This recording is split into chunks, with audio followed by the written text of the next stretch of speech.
पिछले 1 साल से जब से कोरोना शुरू हुआ है, मैं समय समय पे आपके बीच में आके सभी तथ्यों को, परिस्थितियों को ईमानदारी के साथ आपके सामने रखता रहा हूँ, आपसे चर्चा करता रहा हूँ।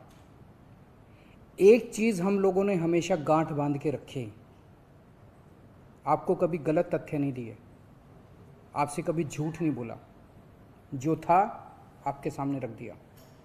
अगर स्थिति अच्छी थी तो भी आपको बताया, स्थिति खराब थी तो भी आपको हमने ईमानदारी से बताया, क्योंकि हम पहले दिन से समझ गए थे कि ये इतनी बड़ी आपदा है कि आपके साथ के बिना, जनता के साथ के बिना अकेले इस आपदा से सरकार सामना नहीं कर सकते। जनता का सहयोग और जनता की सहभागिता इस पूरे संघर्ष में बेहद ज़रूरी है। और जब तक जनता को सच नहीं बताया जाएगा, सारे तथ्य जनता के सामने नहीं रखे जाएंगे, तब तक जनता की भागीदारी सुनिश्चित करना असंभव था। इसीलिए हमने हर चीज़ आपके सामने रखी।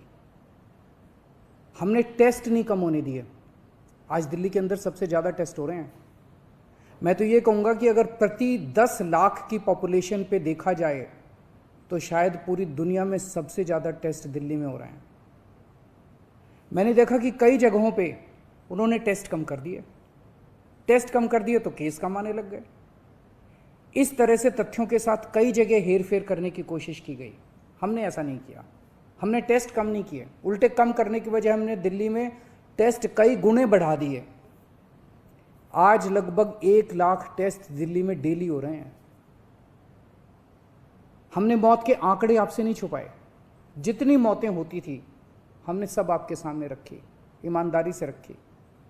अगर ज़्यादा हो रही थी तो ज़्यादा बताई, कम हो रही थी तो कम बताई।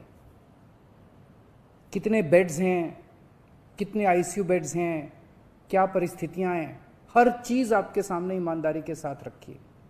और इसी वजह से जब भी हमने कड़े निर्णय लिए, हमें आपका पूरा सहयोग मिला, दिल्ली की जनता का पूरा सहयोग मिला। मैं हमेशा कहता हूं कि हमारी दिल्ली एक परिवार है। दिल्ली के 2 करोड़ लोग एक परिवार हैं। और जब परिवार में कोई आपदा आती है तो सारे परिवार के लोग मिलकर उसका सामना करते हैं। अब भी हम सभी मिलकर इसका सामना करेंगे। पहले भी जीत हुई थी, अब भी जीत होगी। आज दिल्ली में क्या परिस्थिति है? पिछले 24 घंटे में दिल्ली में लगभग 23,500 केस आए हैं। उसके पिछले 24 घंटे में लगभग 25,500 केस आए थे। तो पिछले 3-4 दिन से रोज हम देख रहे हैं लगभग 25,000 के करीब केस आ रहे हैं। पॉजिटिविटी बहुत ज़्यादा बढ़ गई है, संक्रमण दर बहुत ज़्यादा बढ़ गई है। दिल्ली के अंदर अस्पतालों में उपलब्ध बेड्स की भारी कमी हो रही है। डेली 25-25 हज़ार अगर पेशेंट्स आएंगे तो कोई भी व्यवस्था चरमरा सकती है। दिल्ली के अंदर बेड्स की भारी कमी हो रही है। आईसीयू बेड्स दिल्ली में लगभग ख़त्म हो गए हैं। आज सुबह मैं ऐप पे देख रहा था 100 से भी कम आईसीयू बेड्स दिल्ली में बचे हैं। ऑक्सीजन की भारी कमी हो रही है। कल हमने सेंट्रल गवर्नमेंट को भी लिखा है, उनसे बातचीत चल रही है। परसों रात को एक हादसा होते होते बचा। एक प्राइवेट हॉस्पिटल ने हमें बताया कि परसों रात को 3 बजे के करीब उनके अस्पताल की ऑक्सीजन लगभग ख़त्म हो गई। वो बोले जी हम तो बहुत बुरी तरह से डर गए, बहुत बड़ा हादसा हो सकता था। इधर उधर हाथ पैर मार के किसी तरह से उन्होंने कहीं से ऑक्सीजन का इंतजाम किया। दवाइयों की कमी हो रही है, रेमडेसिविर दवाई की खासकर काफ़ी कमी हो रही है। ये सारे तथ्य मैंने आपको डराने के लिए नहीं बताए।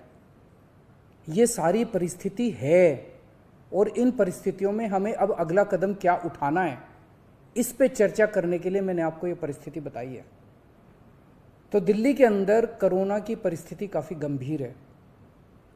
अभी तक हमने दिल्ली के अंदर हेल्थ सिस्टम को बड़े अच्छे तरीके से मैनेज किया। दिल्ली में 4थी वेव आई है।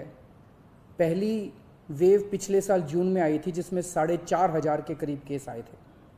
दूसरी वेव आई फिर सितंबर में, फिर तीसरी वेव आई जिसमें 8,500 के करीब केस आए थे।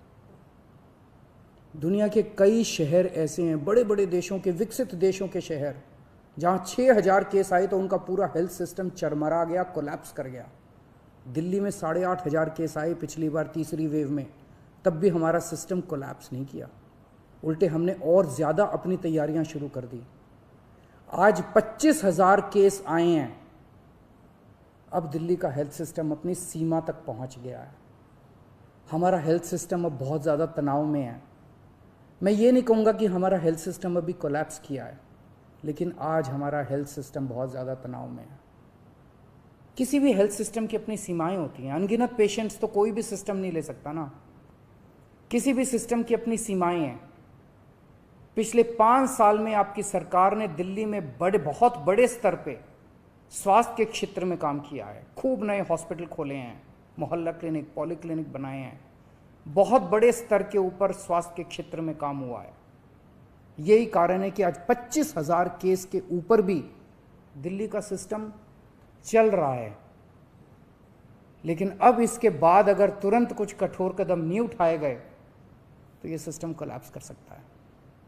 और अगर हेल्थ सिस्टम कोलैप्स कर गया तो मुझे डर है कहीं बहुत बड़ी त्रासदी ना हो जाए। जैसे मैंने बताया कि कल एक अस्पताल में ऑक्सीजन बिल्कुल ख़त्म हो गई थी और बहुत बड़ी त्रासदी होते होते बची।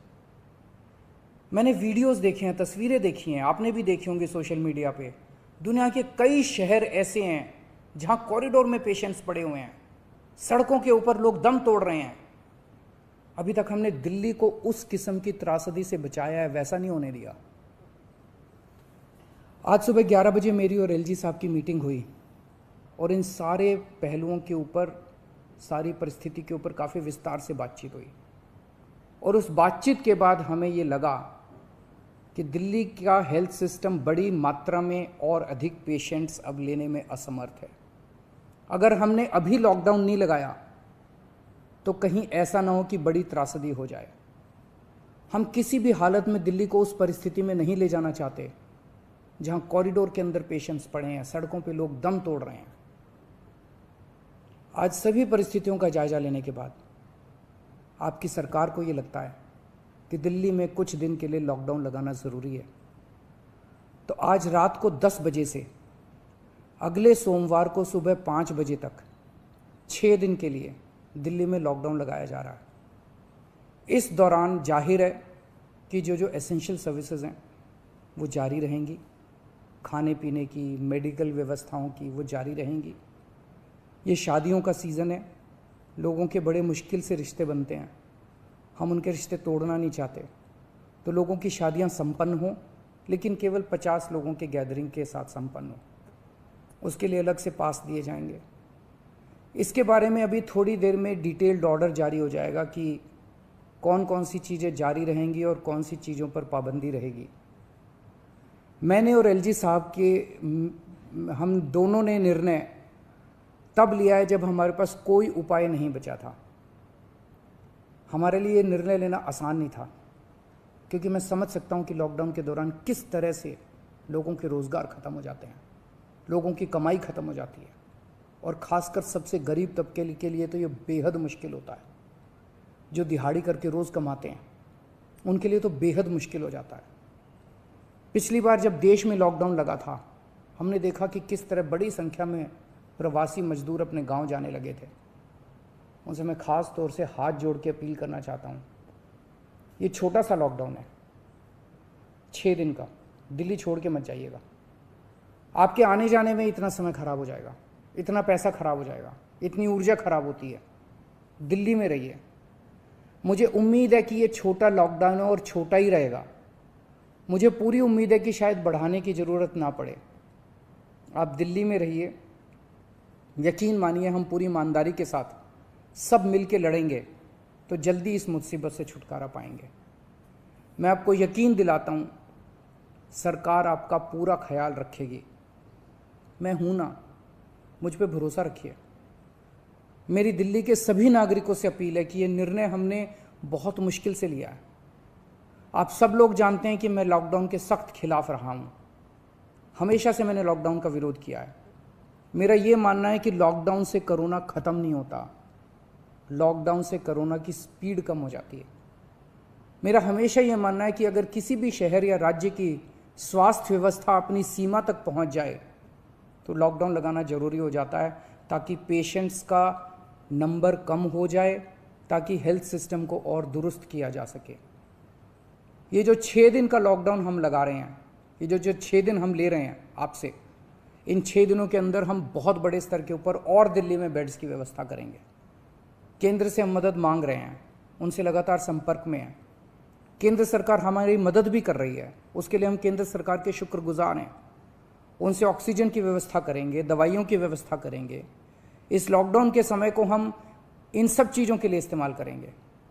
मेरी अब सब लोगों से गुजारिश है कि लॉकडाउन का पूरी तरह से पालन करें, घर से बाहर इस दौरान ना निकलें। पहले भी हमने कई कठिन निर्णय लिए और आपने मेरा पूरा साथ दिया। मुझे पूरी उम्मीद है आज भी आप मेरा साथ देंगे। हम मिलके इसका मुकाबला करेंगे और ज़रूर जीतेंगे। नमस्कार।